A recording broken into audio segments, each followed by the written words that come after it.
नमस्कार मेरे प्यारे बच्चों, कैसे हो? बढ़िया हो? और घर पर सभी अच्छे हैं? चलो बढ़िया।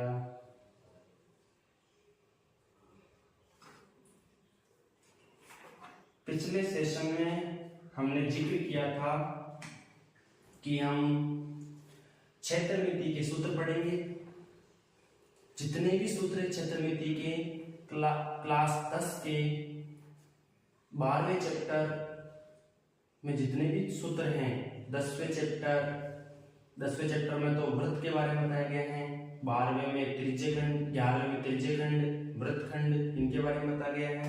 तो इन्हीं सूत्रों पर आज हम चर्चा करेंगे और इनके कुछ छोटे छोटे महत्वपूर्ण सवालों पर अध्ययन करेंगे।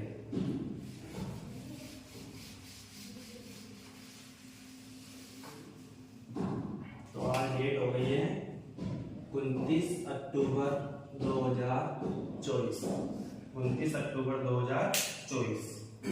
तो मैं सारे सूत्र लेके आया हूं क्षेत्रमिति के। इन पहले सूत्र लिखोगे आप, इसके बाद इन सूत्रों को याद करोगे, फिर सूत्रों को याद करने के बाद इन पर छोटे छोटे क्वेश्चन करेंगे ताकि आपको सूत्र आपके माइंड में स्थायी हो जाए, चिरस्थायी हो जाए, हमेशा हमेशा के लिए स्थायी हो जाए। तो क्षेत्रमिति के सूत्र हेडिंग डाल लो सभी, इंपॉर्टेंट है, छोटे छोटे प्रश्न आते हैं इसमें बोर्ड परीक्षा में। क्षेत्रमिति के सूत्र, क्षेत्रमिति के सूत्र अलग अलग प्रकार से करेंगे। जैसे पहले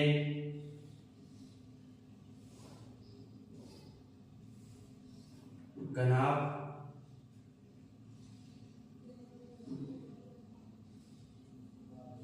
पहले घनाभ के बारे में अध्ययन करेंगे, घनाभ के बारे में अध्ययन करेंगे।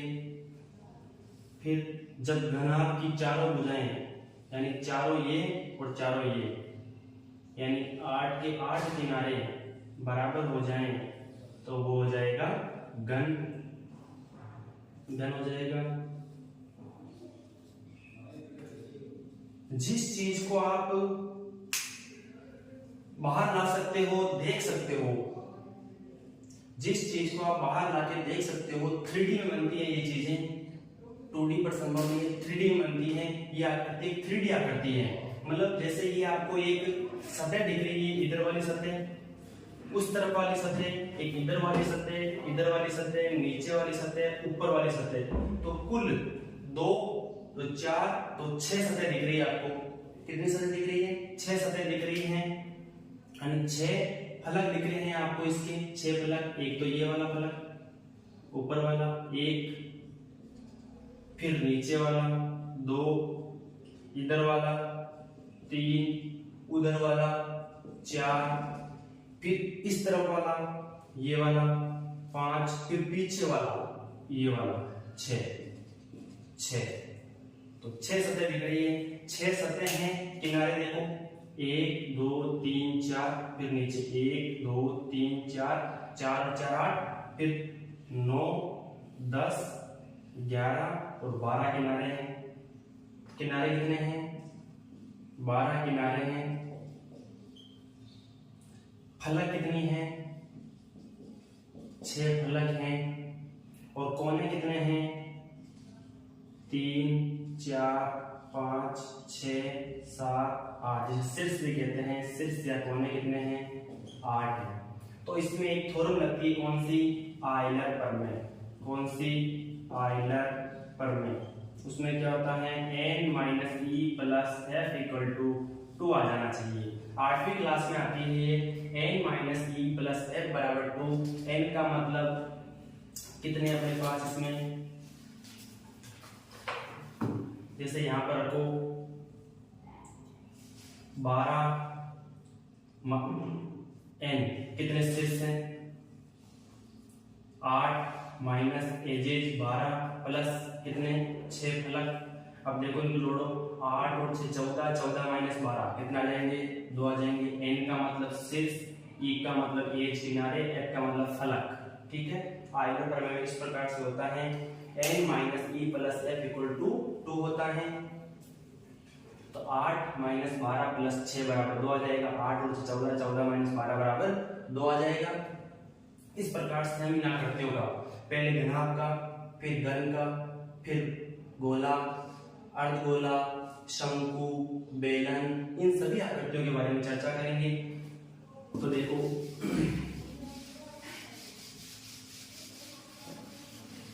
तो घनाभ इसके किसके बारे में? घनाभ के बारे में, घन के बारे में,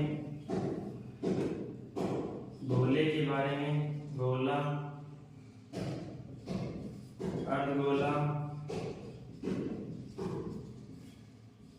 बेलन, शंकु, बेलन, शंकु। इन आकृतियों का क्षेत्रफल तो सभी आकृतियों का निकलता है, लेकिन आयतन कुछ आकृतियों का ही निकलता है, जैसे घनाभ का, घन का, गोले का, अर्धगोले का, बेलन का, शंकु का। इनका आयतन भी निकलता है क्योंकि इनमें कुछ चीजें भरी जा सकती है, इनमें कुछ भी सामग्री भरी जा सकती है, तो वो उसका आयतन भी घेरती है। इसलिए इन आकृतियों का आयतन भी ज्ञात किया जाता है मेरे प्यारे बच्चों। इन आकृतियों का क्या ज्ञात किया जाता है? आयतन भी ज्ञात किया जाता है, क्योंकि घनाभ को आप ऐसे लेकर देख सकते हो और उसमें कुछ भर सकते हो, घन को आप ऐसे लेकर देख सकते हो, उसमें कुछ भर सकते हो, गोले को आप देख सकते हो, उसको ले सकते हो। लेकिन इन त्रिभुज को, चतुर्भुज को, इनको आप लेकर इसमें कुछ भर नहीं सकते। ये आकृतियां होती है त्रिभुजाकार आकृतियां। त्रिभुज नहीं होता, वो त्रिभुजाकार आकृतियां होती है। त्रिभुज के आकार की आकृति होती है, चतुर्भुजाकार होती है, चतुर्भुज के समान आकृति वाली होती है। इनमें इनको लेकर के आप इसमें कुछ भर नहीं सकते। त्रिभुज, चतुर्भुज, वृत्त, इनमें आप कुछ भर नहीं सकते, इसलिए इनका आयतन ज्ञात नहीं किया जाता है, इनका केवल क्षेत्रफल ज्ञात किया जाता है। और इन आकृतियों का, घन का, घनाभ का, गोले का, अर्धगोले का, बेलन का, शंकु का, इन आकृतियों को आप अपनी इस सृष्टि में 3 में आप 3D में आप ले सकते हो, और 3D में लेकर आप इन चीजों को देख सकते हो सही तरीके से। तीनों तरफ से 3D में देख सकते हो आप, और इनमें कुछ चीजें भर सकते हो, इसलिए इनका आयतन ज्ञात किया जाता है। तो देखो, अब सबसे पहले हम एक एक चीज के बारे में, उसका क्षेत्रफल, आयतन सभी ज्ञात करेंगे। तो देखो, सबसे पहले किसका कर रहे हैं? घनाभ का। किसका कर रहे हैं? घनाभ का। इसका घनाभ,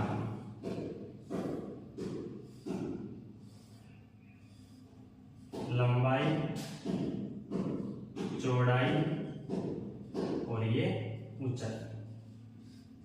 लंबाई, चौड़ाई और ऊंचाई, लंबाई, चौड़ाई और ऊंचाई। तो घनाभ का सबसे पहला सूत्र, घनाभ का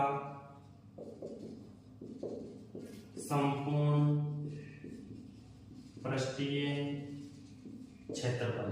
संपूर्ण पृष्ठीय क्षेत्रफल कैसे? कितना आएगा? 2 इंटू लंबाई इंटू चौड़ाई प्लस चौड़ाई इंटू ऊंचाई प्लस ऊंचाई इंटू लंबाई। कैसे? घनाभ का संपूर्ण पृष्ठीय क्षेत्रफल निकालना है। तो देखो, कितनी सतह हैं? 6 सतह हैं, कुल 6 सतह हैं। लंबाई इंटू चौड़ाई, नीचे एक आयत बन रहा है, नीचे, उसका क्षेत्रफल लंबाई इंटू चौड़ाई, प्लस ऊपर भी आयत बन रहा है, उसका भी लंबाई इंटू चौड़ाई, नीचे आयत बन रहा है, इसी प्रकार ये भी लंबाई, ये चौड़ाई, उसी प्रकार ऊपर वाले आयत का लंबाई इंटू चौड़ाई। फिर ये लंबाई है, ये लंबाई है, और ये ऊंचाई है, ये ऊंचाई है। तो लंबाई इंटू ऊंचाई उधर वाली फेस का, लंबाई इंटू ऊंचाई उधर वाली फेस का, तो इस इधर वाली फेस का ये लंबाई और ये ऊंचाई, तो लंबाई इंटू ऊंचाई। फिर इधर वाले का निकालोगे तो ये तो हो जाएगी ऊंचाई और ये हो जाएगी चौड़ाई, ये तो b और ये h, तो b इंटू h इधर वाली फेस का, और उधर वाली फलक का क्या हो जाएगा? b into h। इस प्रकार से ये 2 हो गए, यानी एक एक को मिटा दो और इधर 2 लगा दो, क्योंकि 2 हो गई चीजें। ये भी 2 है, ये भी 2 है, ये भी 2 है, और तीनों को जोड़ दो, 2 को माना जाएगा, अंदर बच जाएगा ये वाला। बस इस प्रकार से समझना है घनाभ का संपूर्ण पृष्ठीय क्षेत्रफल। फिर आता है घनाभ की चारों दीवारों का क्षेत्रफल। घनाभ की चारों दीवारों का क्षेत्रफल, घनाभ की चारों दीवारों का क्षेत्रफल। घनाभ का संपूर्ण पृष्ठ क्षेत्रफल 2 कोष्टक LB plus BH plus HL, जहां L लंबाई, B चौड़ाई, H ऊंचाई, LB plus BH plus HL। अब घनाभ की चारों दीवारों का क्षेत्रफल निकालना है तो ये होता है 2 into H into L plus B। कैसे? चारों दीवारों का निकालना है, चारों दीवारों का निकालना है तो चारों दीवारों का मतलब देखो, एक दीवार इधर, एक दीवार इधर, एक दीवार इधर, एक दीवार इधर, 4 ही दीवारें हैं तो दीवारों में एक तो फर्श और एक छत, इन दोनों को नहीं गिनते हैं। चारों दीवारों में केवल दीवारें दीवारें आ जाएगी तो इसमें जो फर्श का क्षेत्रफल और छत का क्षेत्रफल है वो घटा दो। जैसे ये कितना था, इतना था 2LB plus 2BH plus 2HL ये था, तो इसमें से घटा दो आप क्या, फर्श का और छत का, इन दोनों का क्षेत्रफल घटा दो, यानी लंबाई इंटू चौड़ाई, नीचे वाले फर्श का लंबाई इंटू चौड़ाई घटाना है, और ऊपर वाले छत का ये भी लंबाई इंटू चौड़ाई घटा दो। तो ये 2LB हो गए, 2LB और 2LB कट गया तो कितना बचा 2BH प्लस 2HL, तो 2 कॉमन आ रहा है, H कॉमन आ रहा है, L प्लस B अंदर बच गया तो ये हो गया। ठीक है, तो संपूर्ण में से आप छत का और फर्श का घटा दो क्षेत्रफल, वो आ गया चारों दीवारों का क्षेत्रफल। ये तो हुई क्षेत्रफल की बात। अब इस आकृति में ऐसे लेकर के आप इसमें कुछ चीज बढ़ सकते हो, तो बढ़ सकते हो तो इसका आयतन भी ज्ञात होगा। तो घनाभ का आयतन, घनाभ का आयतन 3 चीजें दे रखी हैं, तो लंबाई गुणा चौड़ाई गुणा ऊंचाई, ये इसका आयतन हो जाएगा। लंबाई इंटू चौड़ाई इंटू ऊंचाई घनाभ का आयतन हो जाएगा। तो ये तीनों सूत्र, घनाभ का संपूर्ण पृष्ठीय क्षेत्रफल, घनाभ की चारों दीवारों का क्षेत्रफल, घनाभ का आयतन, ये चीज हो गई। तो घनाभ का संपूर्ण पृष्ठीय क्षेत्रफल कितना है 2 into LB plus BH plus HL। घनाभ की चारों दीवारों का क्षेत्रफल 2 इंटू H, क्योंकि लंबाई इंटू चौड़ाई नीचे वाला फर्श का घट जाएगा और लंबाई इंटू चौड़ाई ऊपर वाली छत का घट जाएगा, तो लंबाई इंटू चौड़ाई घटा दो, बाकी बचा जो ये बच गया 2, H कॉमन आ रहा है दोनों में से, H कॉमन ले लिया, अंदर बच रहा है L प्लस B। घनाभ का आयतन लंबाई इंटू चौड़ाई इंटू ऊंचाई पूरा आ गया, लंबाई इंटू चौड़ाई इंटू ऊंचाई पूरा आ गया। तो संपूर्ण पृष्ठीय हो गया, चारों दीवारों का हो गया और घनाभ का आयतन हो गया। अब एक सूत्र और बचा है घनाभ का एक सूत्र और बचा है, घनाभ के विकर्ण की लंबाई, चौथा सूत्र, घनाभ के विकर्ण की लंबाई, घनाभ के विकर्ण की लंबाई, घनाभ के विकर्ण की लंबाई बची है, घनाभ के विकर्ण की लंबाई बची है।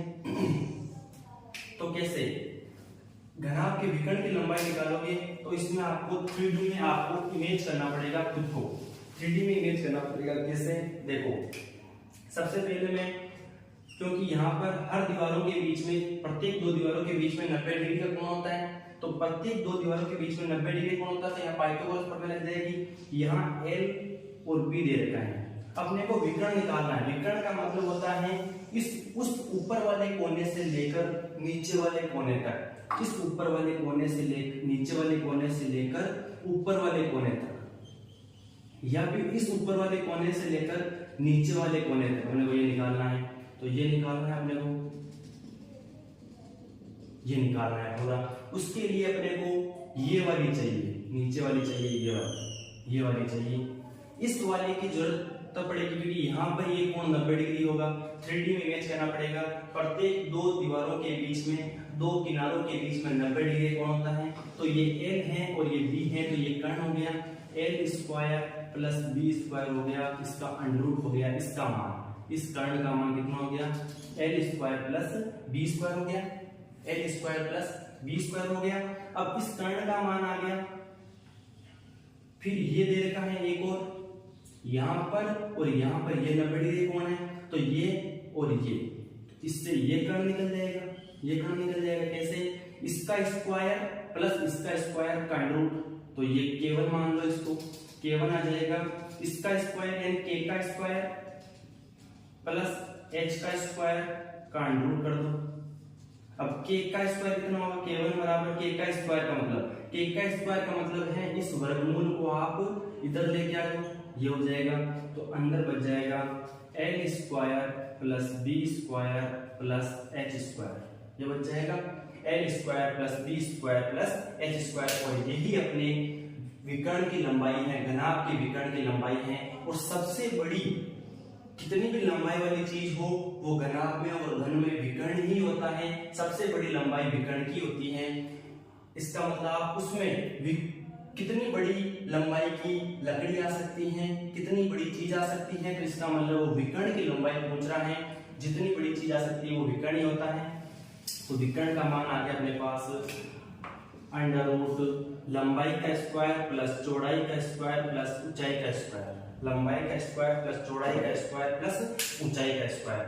ये तो हो गई घनाभ की बात। अब घन के बारे में चर्चा करने से पहले, घन में यहाँ पर घनाभ में तीनों अलग अलग थी, लंबाई इंटू चौड़ाई इंटू ऊंचाई तीनों अलग अलग थी। लेकिन घन में सारे के सारे किनारे सेम होते हैं, एक ही लंबाई के होते हैं। तो उसमें आप देखो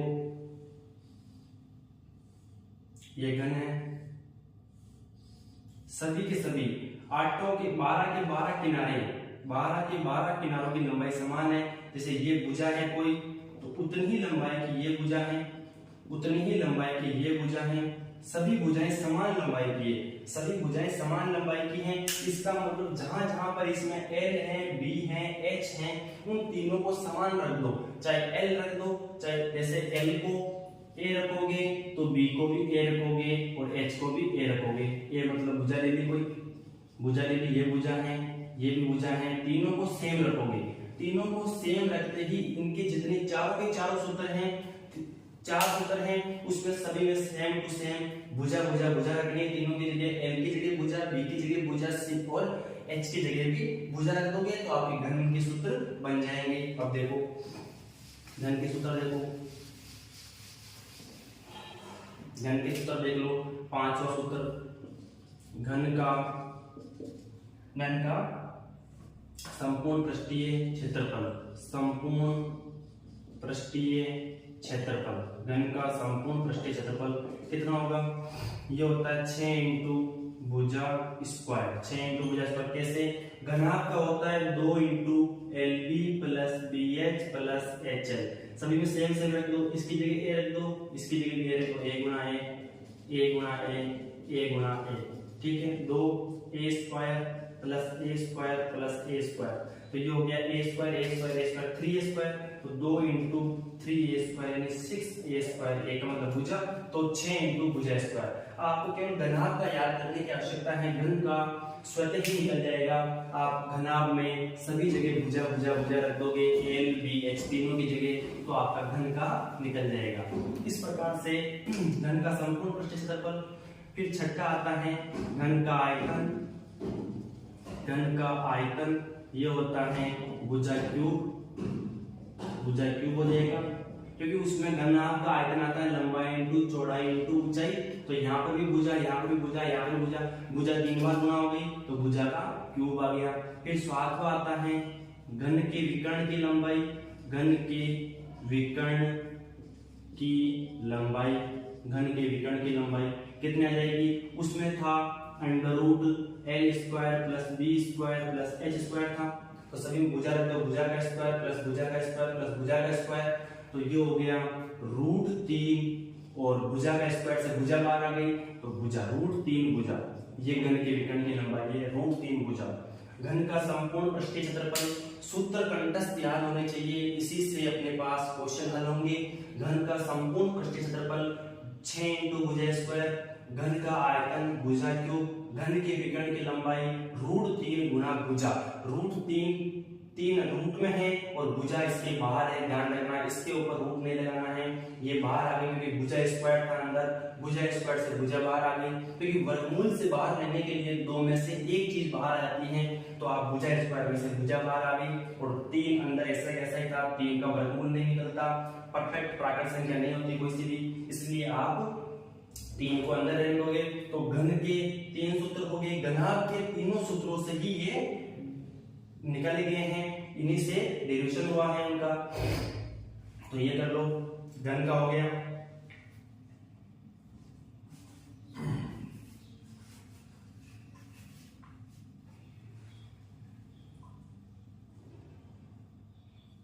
घन का संपूर्ण पृष्ठ क्षेत्रफल 6 इंटू भुजा स्क्वायर, घन का आयतन भुजा क्यूब, घन के विकर्ण की लंबाई रूट 3 इंटू भुजा, घनाभ का संपूर्ण पृष्ठ क्षेत्रफल 2 into LB plus BH plus HL, और घनाभ का आयतन कितना L into B into H, घनाभ के विकर्ण की लंबाई अंडर रूट लंबाई का स्क्वायर प्लस चौड़ाई का स्क्वायर प्लस ऊंचाई का स्क्वायर, उसी से ये तीनों सूत्र आ गए हैं।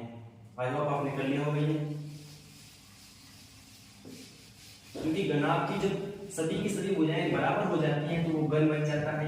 अगली बात करेंगे गोले का। कितने होंगे? 7 हो गए। 8 नंबर, गोले का पृष्ठीय क्षेत्रफल, गोले का पृष्ठीय क्षेत्रफल, गोले का पृष्ठीय क्षेत्रफल, गोले का पृष्ठीय क्षेत्रफल कितना होता है? ये होता है 4 पाई आर स्क्वायर। गोले का पृष्ठीय क्षेत्रफल 4 पाई आर स्क्वायर, और गोले का आयतन, गोले का आयतन, क्योंकि इन चीजों का घन, घना, बेलन, शंकु, गोला, अर्धगोला, इनका आयतन भी निकलता है, क्योंकि इनमें कुछ चीजें भरी जा सकती हैं, तो आयतन भी निकलेगा। तो गोले का आयतन हो जाएगा 4/3 pi r cube, 4/3 pi r cube हो जाएगा। 9 नंबर, गोले का पृष्ठीय क्षेत्रफल हो गया 4 पाई आर स्क्वायर, गोले का आयतन हो गया 4/3 पाई आर क्यूब। इसी प्रकार आप अर्धगोले का लगा लोगे, अर्धगोले का पृष्ठीय क्षेत्रफल, अर्धगोले का पृष्ठीय क्षेत्रफल कितना होगा? इसका आधा कर दो, 4 का आधा, अर्धगोला का मतलब गोले का आधा, अर्धगोला 4 पाई आर स्क्वायर। फिर क्या हुआ? अर्धगोले का आयतन, इसका आधा कर दो, गोले का आयतन का आधा कर दो, 4 का आधा हो जाएगा 2/3 पाई आर क्यूब, जहां आर क्या है? आर क्या है सभी में? आर त्रिज्या है। क्या है? त्रिज्या है सभी में, आर क्या है? त्रिज्या है। अब अर्धगोला और गोला, गोला तो पूरा हो गया, लेकिन जब अर्धगोला आएगा तो इस गोले को बीच में से काटना पड़ेगा, इस गोले को बीच में से काटना पड़ेगा, तो ये ऐसे आकृति बनेगी, और यहाँ पर एक नीचे आप 3D में देखोगे तो एक वर्ताकार आकृति बनेगी। यह आकृति कौन सी आकृति है? इधर से तो ऐसे दिख रही है आंख जैसी, लेकिन ये वर्ताकार है, वास्तव में रियल में ये वर्ताकार आकृति है नीचे, क्योंकि आप किसी जब गेंद को काटते हो, गेंद को बीच में से काटते हो, तो उसमें एक नीचे वर्ताकार आकृति नजर आती है। तो अर्धगोले का पृष्ठीय क्षेत्रफल कितना हो गया? 2 पाई आर स्क्वायर। लेकिन जब संपूर्ण पृष्ठीय क्षेत्रफल पूछेगा अर्धगोले का, जब तक नहीं बोले तब तक प्रश्न लगाना है, और बोलेगा अर्धगोले का संपूर्ण निकालो, अर्धगोले का संपूर्ण, क्योंकि गोले में नहीं आता है, गोले में संपूर्ण ही निकलता है, संपूर्ण ही ये होता है पूरा। अर्धगोले का संपूर्ण पृष्ठीय क्षेत्रफल कितना हो जाएगा? ये तो है ही इतना सब, तो 2 पाई आर स्क्वायर तो है ही है, लेकिन जो नीचे वर्ताकार आकृति आ रही थी तो वृत्त का क्षेत्रफल और जुड़ जाएगा पाई आर स्क्वायर, तो ये हो जाएगा 3 pi are square, 3 pi are square कितना हो जाएगा? 3 पाई आर स्क्वायर। ये हो गया गोला और अर्धगोला, गोला और अर्धगोला हो गया। गोले का पृष्ठीय क्षेत्रफल 4 पाई आर स्क्वायर, गोले का आयतन 4/3 पाई आर क्यूब, अर्धगोले का पृष्ठीय क्षेत्रफल इसका आधा 2 पाई आर स्क्वायर, अर्धगोले का आयतन इसका आधा 2/3 पाई आर क्यूब। एक और आता है इसमें अर्धगोले का संपूर्ण पृष्ठीय क्षेत्रफल, तो 2 पाई आर स्क्वायर में आप वृत्ताकार जो आकृति बन रही थी नीचे, उसका क्षेत्रफल और जोड़ दोगे तो पाई आर स्क्वायर और जुड़ जाएगा, तो 3 पाई आर स्क्वायर हो जाएगा। इस प्रकार से ये 5 सूत्र हो गए। घनाभ का संपूर्ण पृष्ठीय क्षेत्रफल 2 into LB plus BH plus HL, घनाभ की चारों दीवारों का क्षेत्रफल 2 इंटू ऊंचाई इंटू कोष्ठक लंबाई प्लस चौड़ाई, घनाभ का आयतन लंबाई इंटू चौड़ाई इंटू ऊंचाई। फिर आता है अपने पास घनाभ के विकर्ण की लंबाई √L² plus B² plus H²। इन्हीं सूत्रों में आप सभी की जगह L की जगह भुजा, B की जगह भुजा, H की जगह भुजा रख दोगे तो आपके घन के सूत्र बन जाएंगे। तो घन का संपूर्ण पृष्ठीय क्षेत्रफल कितना होता है? 6 इंटू भुजा स्क्वायर, घन का आयतन भुजा क्यूब, और एक सूत्र और बच गया, घन का विकर्ण की लंबाई √3 इंटू भुजा फिर आता है अपने पास गोला और अर्धगोला। गोले का पृष्ठीय क्षेत्रफल 4 पाई आर स्क्वायर, गोले का आयतन 4/3 पाई आर क्यूब, अर्धगोले का पृष्ठीय क्षेत्रफल इसका आधा 2 पाई आर स्क्वायर, अर्धगोले का आयतन इसका आधा 2/3 पाई आर क्यूब, अर्धगोले का संपूर्ण ये पृष्ठीय है, ये संपूर्ण पृष्ठीय है, तो 2 पाई आर स्क्वायर में पाई आर स्क्वायर और जोड़ दो नीचे वाले आकृति का, तो 3 पाई आर स्क्वायर हो जाएगा। आपने कर लिया होगा ये। इन्हीं सूत्रों पे आधारित अपन क्वेश्चन करेंगे। पहले सूत्रों को लिख लेते हैं, सभी सूत्रों को, फिर इन पर आधारित सवाल करेंगे। अब आता है शंकु। कितने नंबर आएगा अब? 13 नंबर। शंकु का वक्र पृष्ठ का क्षेत्रफल, शंकु का वक्र पृष्ठ का क्षेत्रफल पाई आर एल। शंकु ये होता है, ये बनेगा शंकु। और नीचे जो आकृति बन रही है, शंकु में भी देखने पर नीचे जो आकृति बनती है वो भी एक वर्ताकार आकृति होती है, उसकी त्रिज्या r है। ये इस शंकु की ऊंचाई h है और तिर्यक ऊंचाई को कहते हैं, जिसको तिरछी ऊंचाई कहते हैं, ये l है। थोड़ी तिरछी हो गई, ऊंचाई सीधी होती है लेकिन इसको थोड़ा टेढ़ा हो गया तो ये तिरछी ऊंचाई हो गई। तो इस प्रकार से ये एक शंकु बन गया जिसमें नीचे वाली आकृति है। मैंने कहा था इधर से देखने पर आम जैसी लगेगी, लेकिन नीचे से देखने पर, क्योंकि आप जब टोपी पहनते हो जोकर वाली टोपी, उसमें नीचे से देखते हो तो वर्ताकार आकृति नजर आती है। तो शंकु का वक्र पृष्ठ का क्षेत्रफल पाई आर एल, जहां एल क्या है तिर्यक ऊंचाई और आर क्या है त्रिज्या। फिर 14 नंबर आता है शंकु का कुल वक्र पृष्ठ का क्षेत्रफल, संपूर्ण या कुल वक्र पृष्ठ का क्षेत्रफल।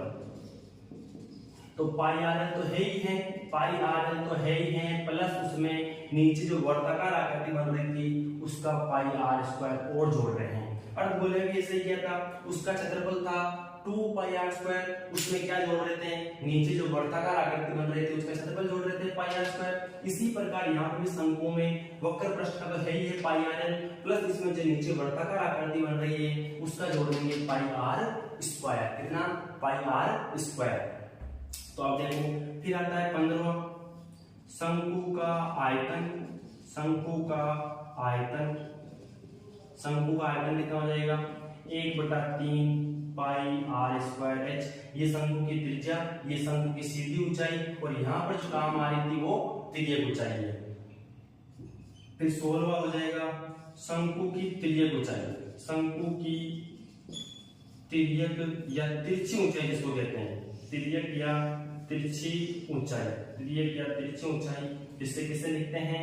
L से लिखते हैं बराबर। ये देखो यहाँ पर 90 डिग्री का कोण बनता है, तो यहाँ पर पाइथागोरस फॉर्मूला लग जाएगी, इसका स्क्वायर प्लस इसका स्क्वायर बराबर L का स्क्वायर, यानी L का स्क्वायर बराबर आ जाएगा H का स्क्वायर प्लस R का स्क्वायर। तो L आ जाएगा, तिर्यक ऊंचाई आ जाएगी अपने पास, कितनी आ जाएगी तिर्यक ऊंचाई आ जाएगी अपने पास, कितनी तिर्यक ऊंचाई आ जाएगी?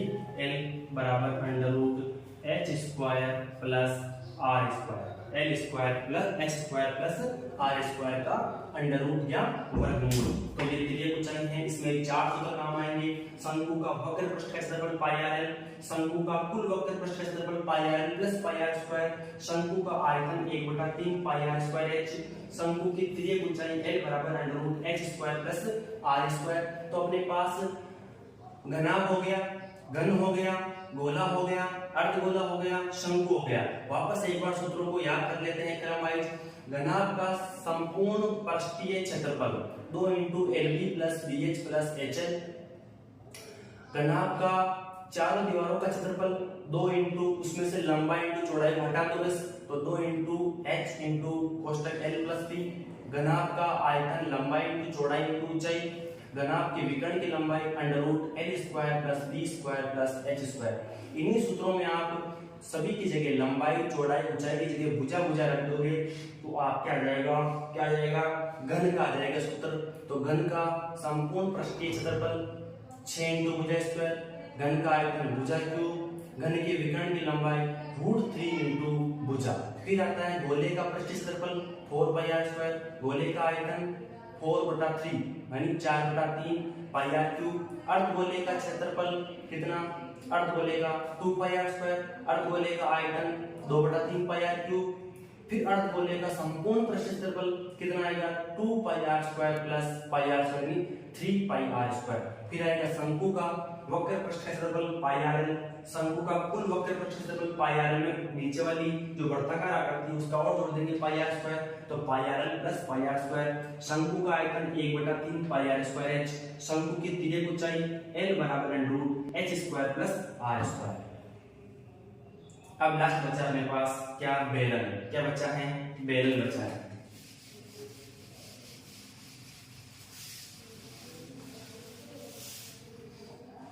क्या बचा है, बेलन। कितने नंबर का आ जाएगा, 17 नंबर। कितने नंबर, 17 नंबर। बेलन का वक्र पृष्ठ का क्षेत्रफल। अब बेलन कैसा होता है, इस प्रकार से होता है।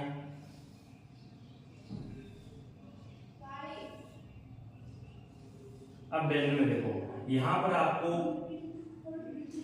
आपको ऊपर भी वर्ताकार आकृति है, नीचे भी वर्ताकार आकृति है, दो वर्ताकार आकृतियां हैं। क्या है, दो वर्ताकार आकृति है। इसकी त्रिज्या ये है और ऊंचाई यहाँ पर h है, यहाँ पर तिर्यक ऊंचाई नहीं आती, 2 है ना, ठीक है। ये त्रिज्या है, ये त्रिज्या है, ठीक है। तो इस प्रकार से तो बेलन का पृष्ठीय क्षेत्रफल, बेलन का वक्र पृष्ठ का क्षेत्रफल या पृष्ठीय क्षेत्रफल, वक्र पृष्ठ का क्षेत्रफल कितना होता है, ये होता है 2 pi R H, 2 pi R H, 2 pi R H. फिर 18वां, बेलन का संपूर्ण वक्र पृष्ठ का क्षेत्रफल, बेलन का संपूर्ण वक्र पृष्ठ का क्षेत्रफल कितना हो जाएगा। इसमें आप 2 पाई आर एच में क्या जोड़ दोगे, नीचे वाला पाई आर स्क्वायर और ऊपर वाले वर्ताकार आकृति का पाई आर स्क्वायर, तो 2 पाई आर स्क्वायर और जुड़ जाएगा, तो कितना आ जाएगा, 2 कॉमन आ रहा है, पाई कॉमन आ रहा है, आर कॉमन आ रहा है, अंदर बच गया एच प्लस आर, ये बच गया। ये हो गया बेलन का वक्र पृष्ठ क्षेत्रफल 2 पाई आर एच, बेलन का संपूर्ण वक्र पृष्ठ क्षेत्रफल 2 पाई आर प्लस एच या एच प्लस आर। फिर आ जाएगा बेलन का आयतन। तो एक और बच्चा है, इसमें जब तक मैं शायद भर लेता हूँ, आप ये हल देखो, एक बार सूत्रों को देख लो, पुनः पिछले सूत्रों को देख लो एक बार, ताकि आपको अच्छे तरीके से याद हो जाए और क्वेश्चन करने में सहूलियत रहे। जब तक मैं इसमें शाही भर लेता हूँ, आप पिछले सूत्रों को देख लो,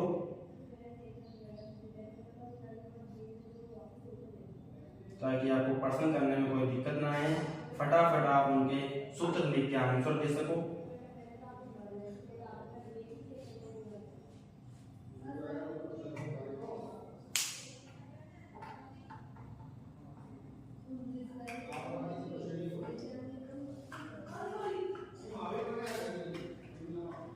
जब तक आप इन सूत्रों को देखो, 2 मिनट काटना हूं।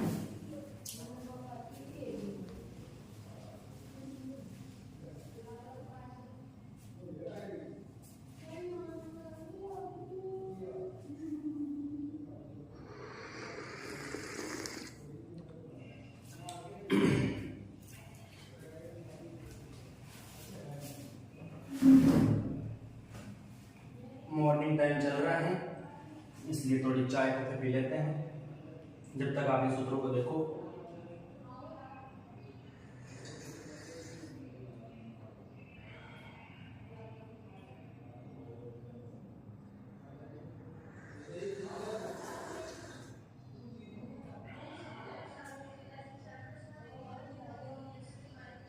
सभी 18 के 18 सूत्रों को देख लो एक बार।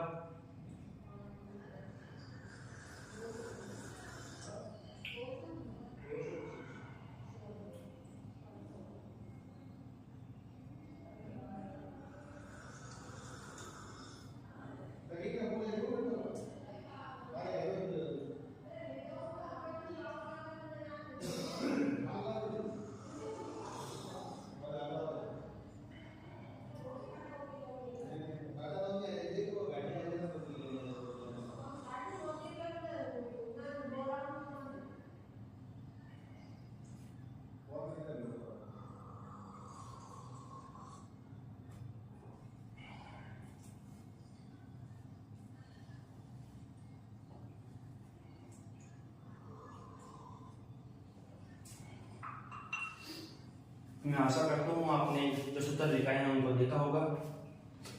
अच्छे बच्चे को पढ़ाई में इंटरेस्ट आ रहा होगा मेरे हिसाब से।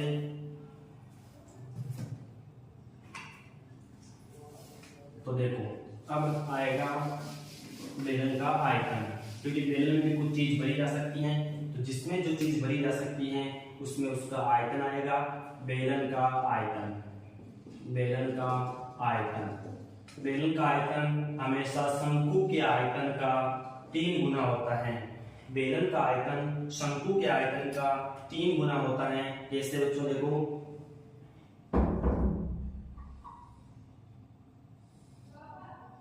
ये बेलन है, बेलन है, यहां पर देखो ये शंकु, एक शंकु बन गया। उसी प्रकार यहां पर और यहां पर 3 शंकु बन रहे हैं इसमें। एक शंकु, 2 शंकु, 3 शंकु, 3 शंकु बन रहे हैं। यानी 3 शंकु का क्षेत्रफल जोड़ोगे तो आप बेलन का 3 शंकु का आयतन जोड़ोगे आप तो बेलन का आयतन आ जाएगा। एक शंकु का आयतन कितना होता है, मैंने लिखाया था पिछले सेशन में, पिछले भी दिखाया था, 1/3 पाई आर स्क्वायर एच। फिर वापस दूसरे शंकु का 1/3 पाई आर स्क्वायर एच प्लस तीसरे का 1/3 पाई आर स्क्वायर एच। तो ये तो पाई आर स्क्वायर एच इसमें भी आ रहा है, इसमें भी आ रहा है, इसमें भी आ रहा है, पाई आर स्क्वायर एच। ये हो गया 1/3 प्लस 1/3 प्लस 1/3। अब कितना हो गया, 3 एलसीएम आ गया, 1 प्लस 1 प्लस 1 और ये पाई आर स्क्वायर एच, 3/3 1 हो गया, यानी पाई आर स्क्वायर एच।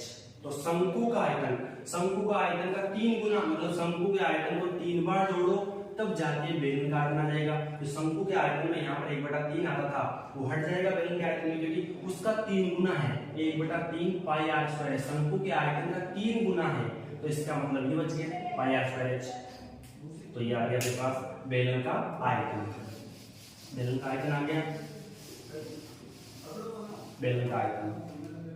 अब जो देखो बेलन के आधार का क्षेत्रफल कितना होगा, बेलन के आधार का, आधार किस प्रकार क्या करती हैं, वर्ताकार आकृति है। तो बेलन के आधार का क्षेत्रफल, बेलन के आधार का क्षेत्रफल पूछा आपको, आधार का क्षेत्रफल तो कितना आएगा, नीचे एक वर्ताकार आकृति बन रही है तो वृत्त का क्षेत्रफल कितना होता है, पाई आर स्क्वायर। तो बेलन के आधार का क्षेत्रफल हो जाएगा पाई आर स्क्वायर, बेलन के आधार का क्षेत्रफल कितना हो जाएगा, पाई आर स्क्वायर। बेलन का आयतन हो गया पाई आर स्क्वायर, शंकु के आयतन का 3 गुना, शंकु के आयतन का 3 गुना हो जाएगा।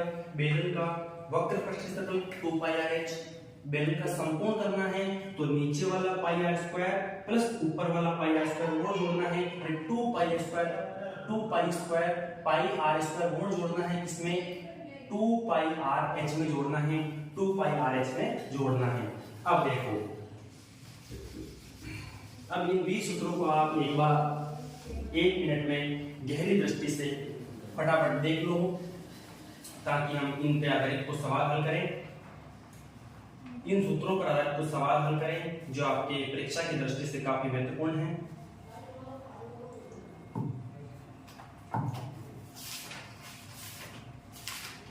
परीक्षा की दृष्टि से काफी इंपॉर्टेंट है कुछ सवाल। अगर आपको पता लग जाएगा क्या दिया है क्या नहीं दिया है, क्या याद करना है, तो आप चीजों को आसानी से हल कर लोगे, चीजों को आसानी से हल कर लोगे।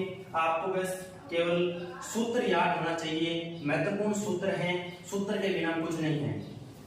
सूत्र याद है तो आप सब कुछ देख सकते हो, उसमें से लिख सकते हो, जो जो चीज दी है उसको लिख सकते हो, जो जो याद करनी है उसको याद कर सकते हो।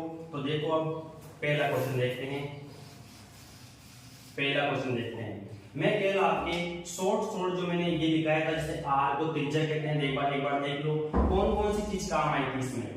सबसे स्टार्टिंग से कौन कौन सी काम आई थी, एल थी लंबाई, जहां बी थी, आप सूत्रों के नीचे लिख सकते हो, जहां पर सूत्रों के नीचे लिख सकते हो, जहां पर ये चीजें, एल क्या थी लंबाई, बी क्या थी चौड़ाई, ये चीज लिख सकते हो नीचे सूत्रों के नीचे। एच क्या थी ऊंचाई। एक तो एल काम आई थी लंबाई, जो कि घनघनाभ में काम आई थी, और एक शंकु में काम आई थी एल। शंकु के लिए एल जो काम आई थी वो क्या थी, शंकु के लिए एल तिर्यक ऊंचाई, क्या थी, तिर्यक ऊंचाई, और h क्या थी, ऊंचाई थी, सीधी ऊंचाई, और फिर r क्या थी, त्रिज्या थी, ठीक है। l का मान गणना में लंबाई, चौड़ाई, ऊंचाई, शंकु में l तिर्यक ऊंचाई, h ऊंचाई, r त्रिज्या, गोले अर्धगोले में केवल त्रिज्या ही काम आई थी, और बेलन में भी क्या काम आई थी, त्रिज्या काम आई थी और ऊंचाई काम आई थी, ठीक है। और क्या काम आया था अलग से इसमें, और कुछ भी काम नहीं आया है, केवल लंबाई, चौड़ाई, ऊंचाई और तिर्यक ऊंचाई और त्रिज्या के अलावा इन सूत्रों में कुछ भी काम नहीं आया है। इन 5 चीजों के अलावा, 1 2 3 4 5 के अलावा और कुछ भी काम नहीं आया है। इन्हीं चीजों को हम शॉर्ट में लिखेंगे। प्रश्न में लंबाई दे रखी है तो मैं l से लिख दूंगा, त्रिज्या दे रखी है तो मैं r से लिख दूंगा, ऊंचाई दे रखी है तो मैं h से लिख दूंगा। इस प्रकार से नोट करूंगा तो आपको पता लग जाएगा, क्योंकि मैंने आपको पहले से ही बता दिया है। अब देखो, जैसे एक क्वेश्चन है, पहला क्वेश्चन है, सूत्र याद होना चाहिए आपको, सूत्र याद होना चाहिए। देखो प्रश्न पढ़ रहा हूं मैं, यदि किसी शंकु की ऊंचाई और त्रिज्या क्रमशः 12 सेंटीमीटर और 5 सेंटीमीटर है, यानी शंकु की ऊंचाई का मतलब h दे रखा है कितनी, 12 सेंटीमीटर, और त्रिज्या दे रखी है कितनी, 5 सेंटीमीटर है। तो क्या याद करना है, वक्र पृष्ठ का क्षेत्रफल। अब वक्र पृष्ठ का क्षेत्रफल याद करना है, क्योंकि शंकु का वक्र पृष्ठ क्षेत्रफल कितना होता है, शंकु का वक्र पृष्ठ का क्षेत्रफल होता है अपने पास पाई आर एल। कितना होता है, पाई आर एल। अब कहोगे सर इसमें पाई कोई दिक्कत नहीं, अचर राशि है, त्रिज्या दे रखी है 5 सेंटीमीटर, लेकिन ये तिर्यक ऊंचाई नहीं दे रखी है। तिर्यक ऊंचाई नहीं दे करके यहाँ पर तो केवल ऊंचाई दे रखी है, तो तिर्यक ऊंचाई कैसे निकालेंगे। तो मैंने बताया था तिर्यक ऊंचाई l बराबर होता है शंकु की, क्योंकि l बराबर होता है √h² प्लस r² होता है, तो l बराबर आ जाएगा √12² प्लस 5² तो ये हो जाएगा अपने पास l बराबर 12² 144 प्लस 5² 25, तो ये हो जाएगा अपने पास कितना, 4 और 5 9, 4 और 2 6 और 1, ठीक है। तो यहाँ √169 का वर्गमूल कितना होता है, 13, तो 13 सेंटीमीटर आ गई। अब इस सूत्र में अपने को r चाहिए, r पता है, l चाहिए, l पता नहीं थी, लेकिन h पता थी, तो h और r से अपने क्या निकाल लिया, l निकाल लिया। l इसमें काम आ जाएगा। अब ये करने के बाद ये सूत्र लगाओगे, सूत्र लगाने पर इसमें क्या रखोगे, क्षेत्रफल को a से लिखते हैं, पाई r का मान देगा कितना 5, l का मान कितना आ गया 13, तो a बराबर आ गया अपने पास 13 26 13 39 13 52 65, तो 65 पाई आ गया। पाई का मान आप रख सकते हो 65 पाई, और सेंटीमीटर में चल रहा था क्षेत्रफल, तो सेंटीमीटर स्क्वायर, क्षेत्रफल में सेंटीमीटर स्क्वायर, मीटर स्क्वायर ऐसे रहेगा, और आयतन में सेंटीमीटर क्यूब, मीटर क्यूब इस प्रकार से आएगा। तो ये शंकु का वक्र पृष्ठ का क्षेत्रफल हो गया पाई आर। कुछ नहीं किया, जो चीज दे रखी थी वहां दर्शा दो, h दे रखी थी, r दे रखी थी, शंकु का वक्र पृष्ठ का क्षेत्रफल निकालना था, पाई आर होता है, r का मान पता था, पाई का मान कोई दिक्कत नहीं, अचर राशि वैसे, l का मान पता नहीं था, तो l का मान निकाला सबसे पहले शंकु की तिर्यक ऊंचाई से, यहां से निकाला l का मान, यहां से निकाला कैसे, ये दे रखा था 5, ये दे रखा था 12, ये निकालना था अपने को, तो ये 90 डिग्री का, तो इसका मान निकालना था, तो इसका स्क्वायर प्लस इसका स्क्वायर बराबर इसका स्क्वायर, तो ये l बराबर इसका रूट हो जाएगा, तो 12 का स्क्वायर प्लस 5 का स्क्वायर का रूट कर दो, 13 आंसर आ जाएगा, l का मान 13 आ जाएगा। इस प्रकार से, है ना। कुछ नहीं, सूत्र याद होना जरूरी है, और क्या क्या चीज दे रखी है वो लिख लो, और क्या क्या याद करनी है वो पता होनी चाहिए। सूत्र लगाने के बाद उसमें पता होना चाहिए कौन कौन सी चीज दे रखी है अपने को पहले से, और कौन कौन सी अब निकालनी है, ये चीज पता होनी चाहिए। अब देखो, ये कह रहा है दो गोलों की त्रिज्याएं दे रखी r और 2r। जैसे दो गोलों की त्रिज्याएं दे रखी, पहला गोला मान लेते हैं, पहले गोले की गोला फर्स्ट, इसकी त्रिज्या कितनी है r है, दूसरा गोला है इसकी त्रिज्या कितनी है 2r है, त्रिज्या दे रखी है, और गोले के क्षेत्रफल में और आयतन में हमेशा त्रिज्या ही काम आती है, क्योंकि क्षेत्रफल होता है 4 पाई आर स्क्वायर, आयतन होता है 4/3 पाई आर क्यूब। ये अचर राशि पाई अचर राशि, आर त्रिज्या केवल, वापस 4/3 अचर राशि, पाई अचर राशि, त्रिज्या चाहिए केवल। तो त्रिज्या दे रखी है अपने को, क्या निकालना है, उनके आयतनों का अनुपात निकालना है। पहले गोले का आयतन और दूसरे गोले के आयतन का अनुपात निकालना है। यहाँ पर त्रिज्या r है और यहाँ पर 2r है, तो गोलों के आयतनों का अनुपात, पहले गोले का आयतन आयतन का सूत्र याद होना चाहिए, बट्टा दूसरे गोले का आयतन। जब भी आयतन पूछे तो आयतनों के सूत्र याद होने चाहिए। पहले गोले का आयतन कितना होता है, 4/3 पाई आर क्यूब। पहले गोले की त्रिज्या r है तो r रख दी, 4/3 पाई आर क्यूब होता है, लेकिन r त्रिज्या है, त्रिज्या यहाँ पर 2r है, तो आप रखोगे 2r कर दो। जितनी त्रिज्या दे रखी है वो रख दोगे। यहाँ पर त्रिज्या काम आ रही है 2r काम आ रही है, यहाँ पर r काम आ रही है, r रख दोगे, यहाँ 2r रख दोगे। 4/3 से 4/3 कैंसिल, पाई से पाई कैंसिल, यहाँ हो गया r क्यूब ऊपर तो वो नीचे हो गया, 2 का क्यूब भी होगा, r का क्यूब भी होगा, 2 का क्यूब 8 होता है और r का क्यूब r क्यूब से r क्यूब कट गया तो कितना आ गया, ऊपर 1 रहता है यहाँ पर, तो 1:8 आ गया। उन गोलों का आयतन कितना आ गया, आयतनों का अनुपात, गोलों के आयतनों का अनुपात 1:8 आ गया।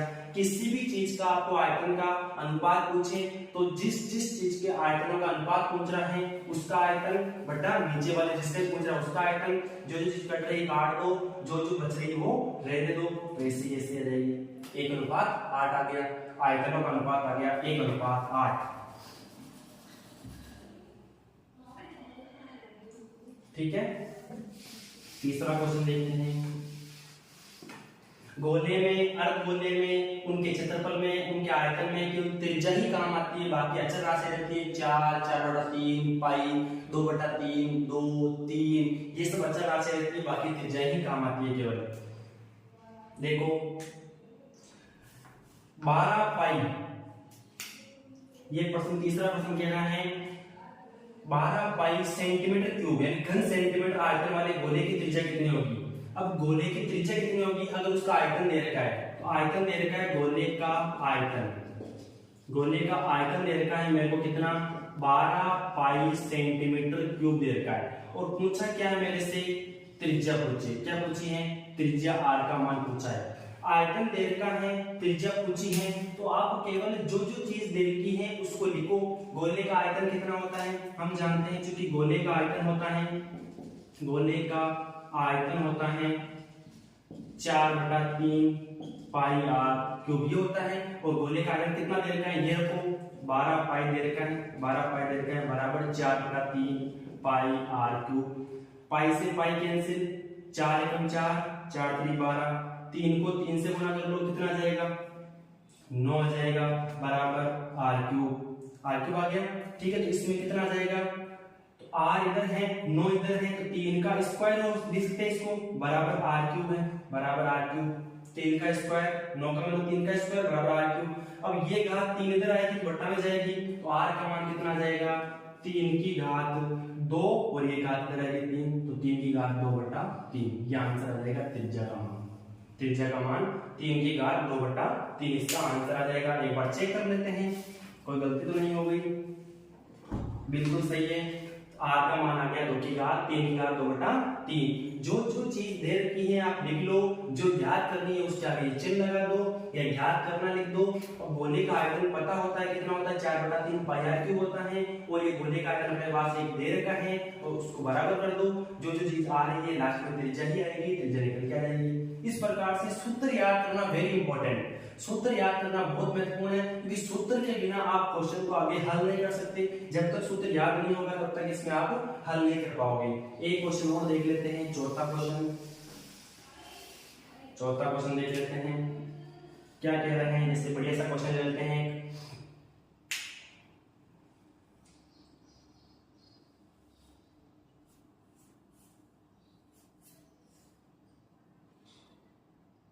ये कह रहा है दो गोलों के आयतनों का अनुपात 64:27 है, उनके पृष्ठीय क्षेत्रफलों का अनुपात कितना होगा।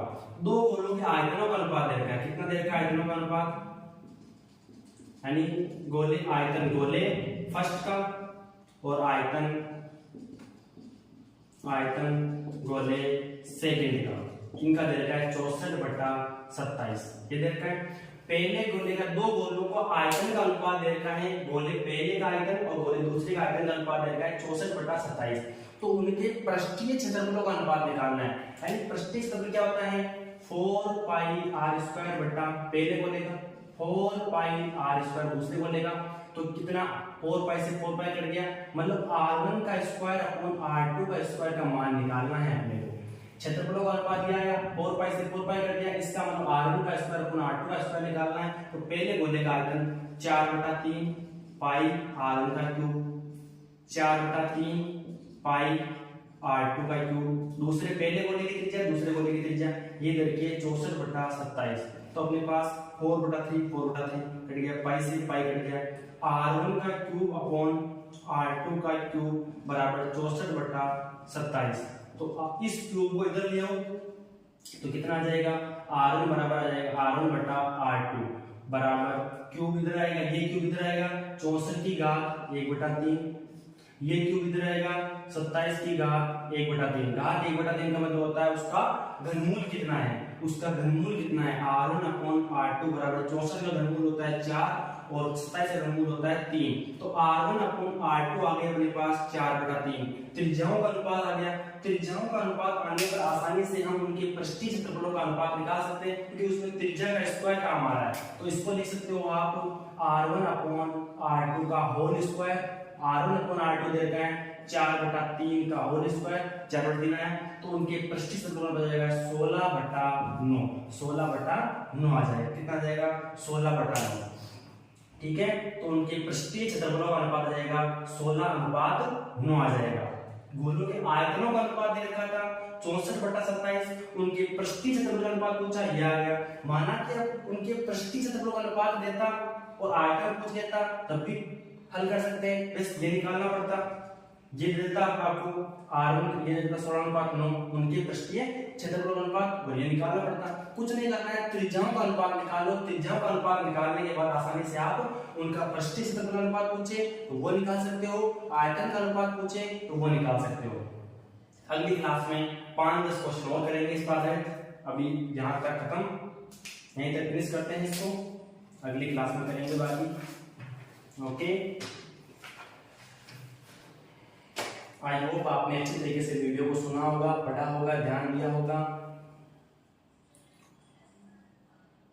क्योंकि एक चीज आती है, एक कोटेशन आता है, एक कोटेशन आता है, आंखों में जब अरमान लिया और मंजिल को अपना मान लिया, आंखों में जब अरमान लिया मंजिल को अपना मान लिया, फिर मुश्किल क्या और आसान क्या ठान लिया तो ठान लिया। यानी आंखों में अरमान लिया फिर मुश्किल क्या और आसान क्या बस ठान लिया तो ठान लिया। यानी आंखों में अरमान लिया, मंजिल को अपना मान लिया और बस मुश्किल क्या और आसान क्या ठान लिया तो ठान लिया। ये कोटेशन आता है, मतलब अपने जहन में एक चीज, अपने लक्ष्य को एक दृढ़ निश्चय के साथ पूरा करना है। हमेशा एक निश्चित अनुशासित जीवन के साथ अपने जीवन को बिताना है, विद मोटिवेशन के साथ अपने अनुशासन को लगातार उसी वे में रखना है। डेली एक निश्चित टाइम टेबल के साथ, निश्चित प्लान के साथ अपनी दिनचर्या होनी चाहिए, उसी के अकॉर्डिंग आप पढ़ाई करो। थैंक यू, आपने मेरी वीडियो को सुना होगा, बहुत बढ़िया। ओके।